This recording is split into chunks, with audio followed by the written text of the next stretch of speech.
첫 번째, 용순과 측각으로 들어갑니다. 용순과 측각.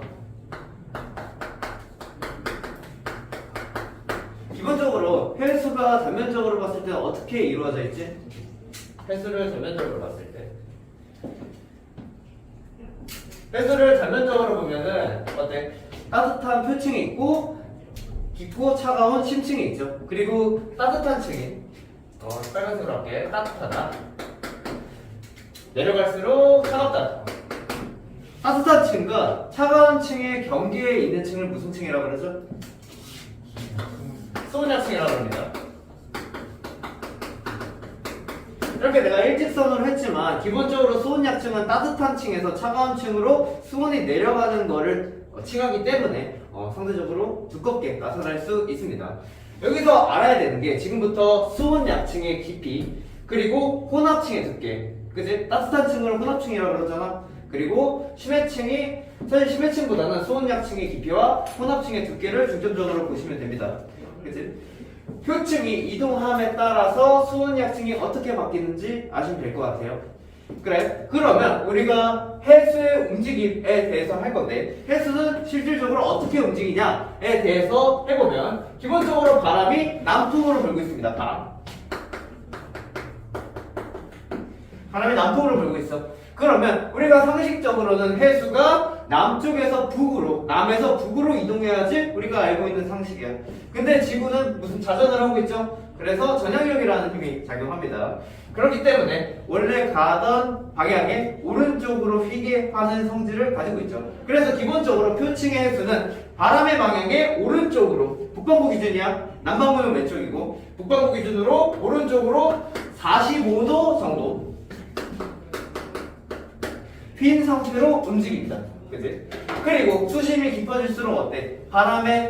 바람이 영향을 받는 게 적어지잖아. 수심이 깊어질수록. 그래서 점점 휘어지는, 점점 바람의 방향 쪽으로 이동하는 움직임이 적어집니다. 그래서 내가 이거 입체적으로 그릴 수가 없어가지고 입체적으로 그린 거야. 수심이 깊어질수록 어때? 각도가 점점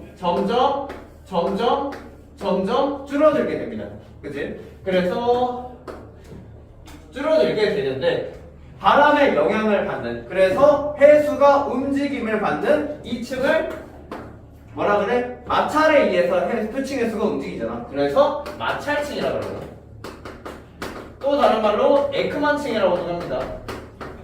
에크만층 이라고도 합니다.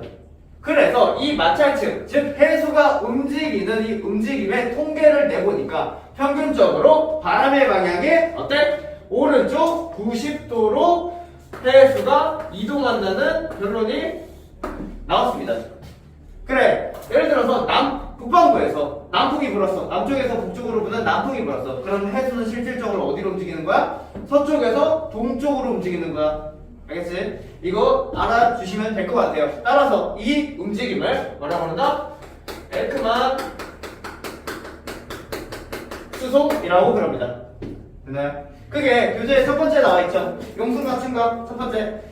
표층해수의 이동, 에크만 수송이라고 나와 있어. 표층해수의 이동 방향, 해수면 위에서 바람이 한 방향으로 지속적으로 불면 해류가 나타나죠. 그죠? 그래서 북반구에서 표면 해수는 풍향의 오른쪽 45도 방향으로 흐릅니다. 오른쪽 45도 적어주시면 좋을 것 같고, 수심에 따른 해수의 이동 방향, 수심이 깊어짐에 따라서 어때? 바람의 영향이 점점 적어지게 되고, 따라서 해수의 유속도, 화살표가 줄어들죠. 유속이 점점 느려지는 거야. 해수의 유속도 느려지고 이동 방향은 점차 오른쪽으로 바뀌게 됩니다. 됐나요? 표층에서의 평균적인 이동 방향, 북반구에서는 오른쪽에 무슨 방향? 표층에서는 오른쪽에, 북반구에서는 직각 방향, 남반구에서는 왼쪽 직각 방향으로 흐르게 됩니다. 사실 이 에크만 수송이라는 개념 자체가 G2에서 나오는 개념이야. 근데 지금 이 용순과 측량할 때 이 에크만 수송이라는 개념이 들어가지 않으면은 진짜 빡세. 다시 3번 채워보면 오른쪽 직각 방향 북반구에서는, 남반구에서는 왼쪽 직각 방향. 됐나요? 쉽게 생각하면 돼. 남반구는 해수가 오른쪽 직각 방향, 북반구는 해수가 오른쪽 직각 방향, 남반구는 왼쪽 직각 방향으로 흐른다. 밑에 보시면 에크만 나선을 따라가다 보면 쭉쭉쭉쭉 있죠. 이 마찰층에 관한 내용이 있고 그래서 결과적으로 평균을 내보니까 바람의 90도 방향, 북반구는 오른쪽, 남반구는 왼쪽 90도 방향으로 흐른다가 결론입니다. 알겠죠? 그러면 결과적으로 이 해수에서 용승과 침강에 따라서 어떻게 움직이냐를 아셔야 되는데 기본적으로 해수가 있습니다. 그리고 이 해수를 대륙이 막고 있어. 대륙이 막고 있어. 이 아래도 있겠죠? 바람이 불음에 따라서 남풍이 불어. 예를 들어서 남풍이 불어. 그러면 이 북반구 기준으로 실제로 에크만 수성에 의해서 표층에서는 어디 쪽으로 움직이는 거야? 오른쪽 직각 방향 90도로 이동하는 거야. 맞나요? 실질적으로 남풍이 불면 자, 이렇게 부는 거야. 이렇게 부는 거야. 남풍이 이렇게 불면 실질적으로 에크만 수성에 의해서 해수는 오른쪽으로 움직이는 거라고. 이쪽으로 해수가 움직이게 되는 거라고. 맞나요? 그리고 반대로 북반구에서 북풍이 불어. 북풍이 불면 에크만 수성에 의해서 해수가 어느 방향으로 움직여? 오른쪽 방향으로 움직이니까 해수는 멀어지게 된다고. 맞나요? 이해됐니? 그래서 정작 바다의 단면에 보면 어때? 수온약층이 있고 혼합층이 있고 수온약층이 있고 심해층이 있죠. 그래서 예를 들어서 북반구에서 북풍이 분다고 쳐. 그러면 에크만 수성에 의해서 표층 해수가 어때? 대륙으로부터 멀어지는 쪽으로 이동하죠. 따라오고 있는 거 아니? 대륙으로부터 멀어지는 쪽으로 이동해. 그래서 연안, 그러니까 대륙 주변에 있는 해수에 빵꾸가 생겨. 그치? 여기 있는 해수가 오른쪽으로 이동하기 때문에. 맞나요? 그래서 표층 해수와 이 빵꾸난 해수를 채워주기 위해서 아래에 있는 심층수가 올라오게 됩니다. 그치? 이 행위를 뭐라 그래? 용승이라 그래. 해수가 위쪽으로 올라오는 행위를 용승이라 그래. 알겠니? 그러다 보니까 찬 해수가 상대적으로 따뜻한 해수 쪽으로 올라오죠. 다시 따뜻한 해수랑 찬 해수랑의 경계를 뭐라 그랬어? 수온 약층이라 그랬지. 찬 해수가 따뜻한 층으로 올라오니까 수온 약층도 어디로 올라가겠어? 위쪽으로 올라가게 되겠지. 따라서 용승이 나타나면 수온 약층의 깊이가 얕아집니다. 이거 말장난 진짜 조심해야 돼. 수온 약층의 깊이가 얕아지는 거야. 위쪽으로 올라가면. 알겠니? 그래서 혼합층의 두께는 어떻게 돼? 혼합층의 두께는 용승이 나타나면 좁아져. 맞니?